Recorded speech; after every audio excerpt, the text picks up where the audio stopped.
In one of my last videos, somebody asked to see all of my tanks in my fish house because I haven't really done an update in a while, and I thought I would oblige them. I don't remember your name, but this video is for you. This side in particular has been a real success story for me.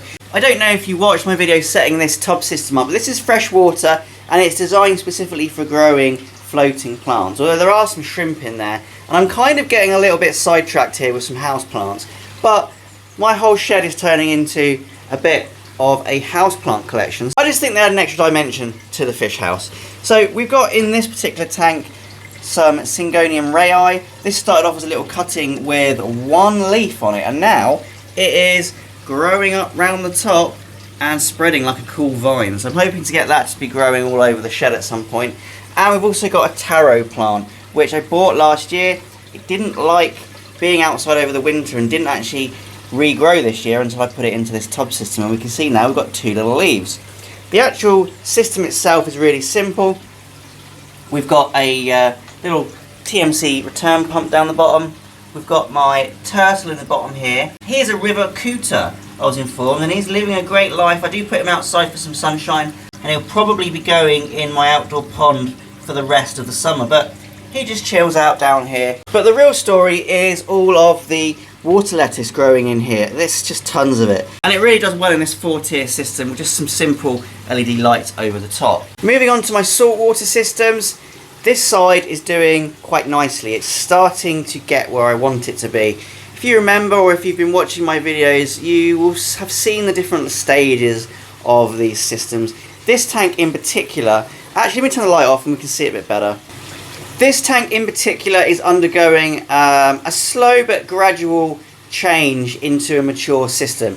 As you can see, there's quite a different variety of fish in here, and some may say overstocked for the size of the tank, but bear in mind it's attached to this 450 sump and these tanks here. It's all one system, so the actual volume of water is about 900 litres, so it's okay. So we can see that everything's starting to look happy, you know. So the Kenya tree's growing, and you can finally see how fluorescent green it is, because before it wasn't really fluorescing. I don't think anything was particularly happy. There's lots of hair algae still, but it's receding because it was all over the sand. I had diatoms all over the sand and everything as well, and although there are still some small patches, it is going away. And this is just purely because I've been doing regular large water changes with high quality salt, and I've just been giving it time to mature. I've been over this before in another video, so if you want to see how I've been doing it, check out my previous videos. I really like the fish choice in here, although I do think there's a lack of like blue,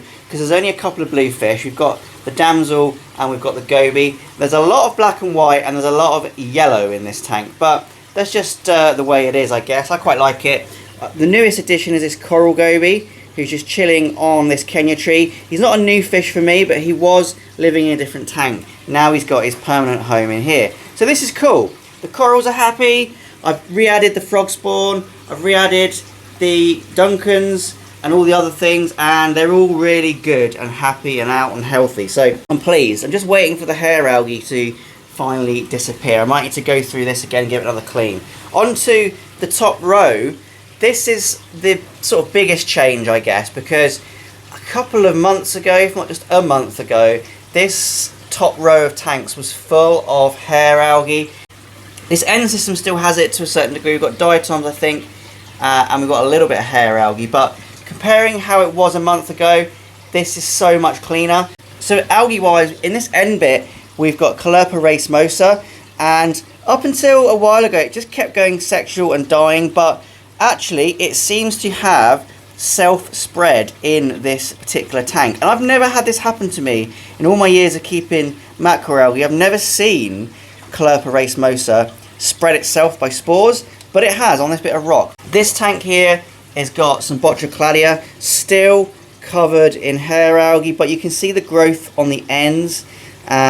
We're getting there. I mean, it's a slow process. Hair algae is one of these things which is so frustrating, not just for people with macroalgae, but for people just with reef tanks. One of these things which just can smother everything, but we can see there is growth. So what I'm doing is right, what I'm doing is working.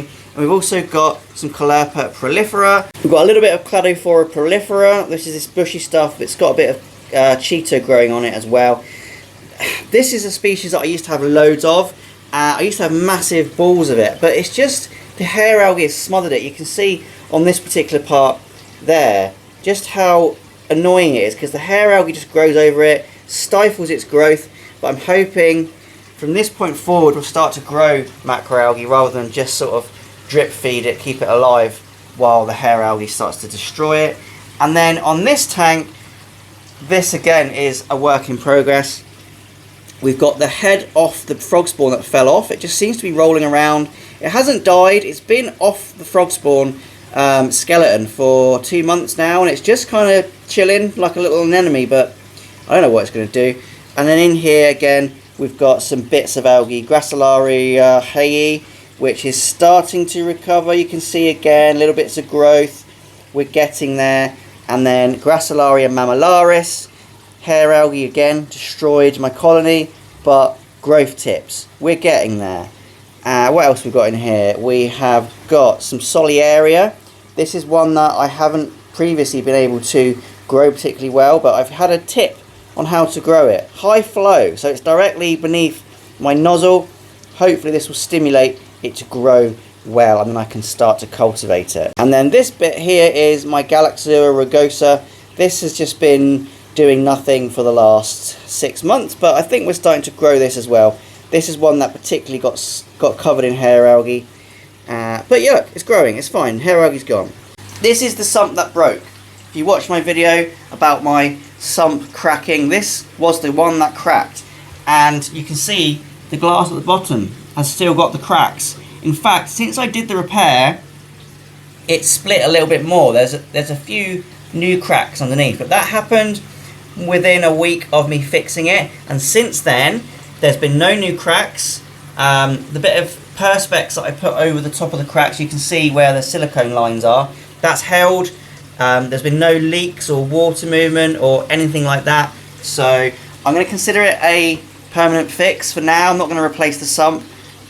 I'm taking a big risk because obviously I've put some big fish in here, or expensive fish in here at least. We've got a butterfly, we've got some tangs and some clowns and that, so hopefully it won't crack and fail. But it's been going now, I don't know, a couple of months, isn't it, since it cracked? I think maybe almost 5 months, so the repair's a good job. I think it's done its job.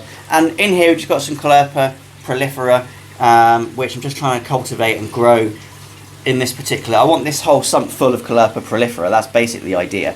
And this area is the main bit of biological filtration. I'm just letting this rock do the filtration.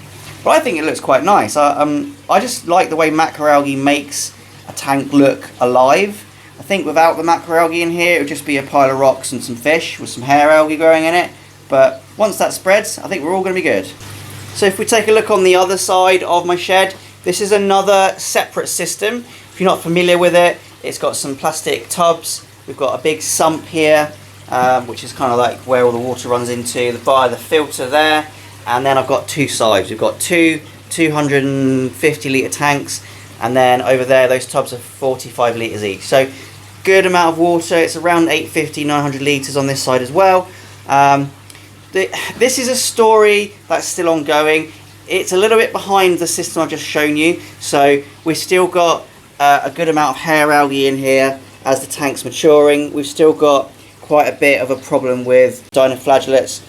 I'm just letting it work its way out. I've had to add this big filter in here just because it's got really good flow, so I'm using it as a power head, but it absolutely blasts water through and around this top tank, just in an attempt to stop sediment settling on the Botrocladia, because I was having an issue here with Botrocladia getting covered in sediment, fine dust, and then that allows hair algae to settle. You can still see it's happening, which is annoying. I'm having to like massage my Botrocladia every day, which is a bit of a weird thing to say, but I have to just dust it off every day. But it's growing, it looks really healthy, doesn't it? And people who are wondering about my online shop, I keep getting questions about when I'm getting stuff back in stock, and I do have it in stock. I've got Botrocladia, I've got blue octodes, you can see, but it's just not at the quality I want to send out. You can see it's covered in hair algae, this is covered in hair algae, and I know some people would probably just sell it as it is, but I don't want to sell it in this state, so I'm waiting for the hair algae to decline in the system for me to be able to send out these species at a high quality, because I'm not sending you stuff with hair algae covering it. So that's the reason. If we move down to the bottom here, we've got loads and loads of ulva. Now this stuff is growing amazingly well. Sea lettuce, it's quite an easy thing to grow, to be fair, but you do need lots of flow on it, which is why I've got it moving around like this.